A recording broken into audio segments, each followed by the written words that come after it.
La verdad es que poco importa desde mi punto de vista, digamos, si eran personal del Borda o no lo eran. Sé que había personal de otros hospitales y no exclusivamente del Borda.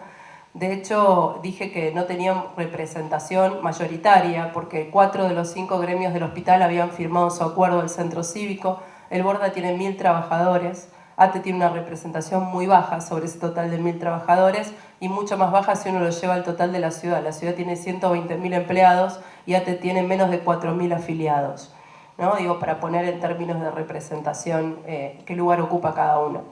Pero más allá de si era o no era personal del Hospital Borda, si era o no era policía, si era o no era paciente, lo importante es que hubo heridos. Una cosa es tener un índice propio de precios y otra cosa es el control de los precios. Una cosa es cómo medimos la inflación y otra cómo la controlamos. A mí me parece que hay varias provincias, hay antecedentes de muchas provincias que han medido y que han generado su propio índice de precios y claramente vimos la necesidad de hacerlo porque no nos parecía que el índice del INDEC es confiable. Y en relación al control de precios, no hubo ningún pedido por parte del Gobierno Nacional de sumarnos, ni de dialogar, ni de armar una mesa de trabajo para controlar los precios de la ciudad. De hecho, los 50 municipios que han sido definidos como área de intervención para el control no fue incluida como provincia o como jurisdicción la ciudad de Buenos Aires. La inflación no es de izquierda ni de derecha. La verdad es que la mayoría de los países del mundo no tienen inflación. Nosotros estamos con Venezuela y un grupo muy pequeño de países en países con amplia inflación. Yo creo que hay cosas en democracia que ameritan una consulta popular y realmente creo que hay otras que no. Creo que un jefe de gobierno puede decidir dónde poner una reja en un espacio público, digamos, y creo que eso no amerita una consulta popular. Y eso es una evaluación política del que gobierna y creo que forma parte de aquellas facultades que tiene para las que fue votado. El espíritu de la ley, que como toda ley corresponde en democracia, es igual para todos, es proteger a todos los medios, de toda la autoridad pública que pretenda cercenar sus derechos. En este caso pensamos que ha habido acciones manifiestamente contrarias a algunos medios en particular, pero cuando uno hace una ley no la hace pensando únicamente en el corto plazo y en lo que pasa hoy. Uno hace una ley para muchos años en adelante y que lo van a superar a uno como gobierno. Y la ley ni siquiera habla de limitaciones al gobierno nacional, habla de limitaciones a toda autoridad pública, con lo cual creo que la ley significa un crecimiento desde el punto de vista de los derechos, de la progresión de derechos para todos aquellos que hacen periodismo y para los medios de comunicación, más allá de la situación particular. Igual me hubiera gustado que pusieran el mismo interés desde la FIP que pusieron en investigar a Lopreite y a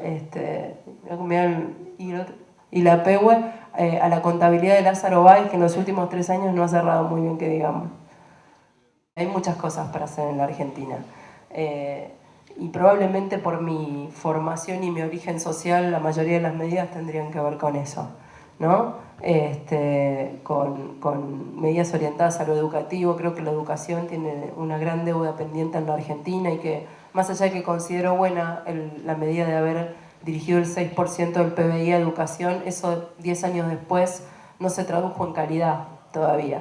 Creo lo mismo en materia social. Creo que la Argentina también de vuelta, aunque la UH ha sido un gran avance para distritos que no tenían, como la Ciudad de Buenos Aires, un programa como Ciudadanía Porteña, aún así es insuficiente para reducir ese núcleo duro de pobreza que no se reduce por transferencias de ingreso o por periodos extensos de crecimiento económico, que necesita mucho más. En los últimos 3 años los viajes en bicicleta se han multiplicado en la ciudad, cada vez más gente lo adopta y ahora te diré que cuando yo voy a reuniones con vecinos una vez por semana, y ahora me pasa de ir a barrios donde me piden las bicisendas. De hecho, el próximo paso de las bicisendas es salir de la zona más céntrica de la ciudad para empezar a meterse en los barrios, para que sea más accesible el acceso al centro. Mi mirada sobre los vetos no es la misma que la de Ruano, obviamente. El total de vetos, en su momento cuando se empezó a discutir este tema, yo hice un análisis de la cantidad de leyes que se habían aprobado en la legislatura y la que se habían vetado. El jefe de gobierno vetó,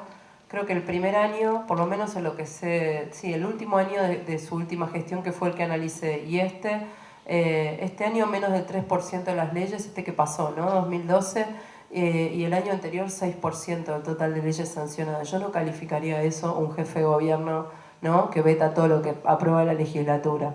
Y después en las temáticas hay distintos justificativos para los vetos. Hay vetos que son políticos, pero también hay vetos que son técnicos. Yo hoy presido la legislatura y te puedo asegurar que hay sesiones, sobre todo las de fin de año, donde a veces se votan de a 100 leyes o de 50 leyes en una sesión con errores técnicos.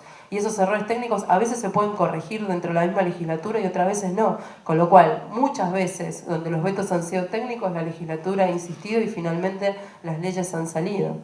Reducir la evaluación de la Policía Metropolitana, más allá de que nosotros estamos haciendo una auditoría y va a haber sanciones al incidente o a lo que sucedió en Alborda. Creo que ha hecho un buen trabajo en los barrios donde está, todavía es una policía chica, es una policía de 4.000 efectivos para una ciudad que necesita no menos de 15.000 para tener una presencia territorial importante, pero trabaja como policía de proximidad. Más que preguntarme a mí, lo bueno sería ir a preguntarle a los vecinos de las comunas donde está presente la metropolitana cuál es la percepción que tienen. Es una policía que después de 3 años de estar en la calle no tiene una sola denuncia de corrupción contra ninguno de sus oficiales, cosa que también no me parece un valor menor. Y además es una policía que se ha especializado en determinados nichos.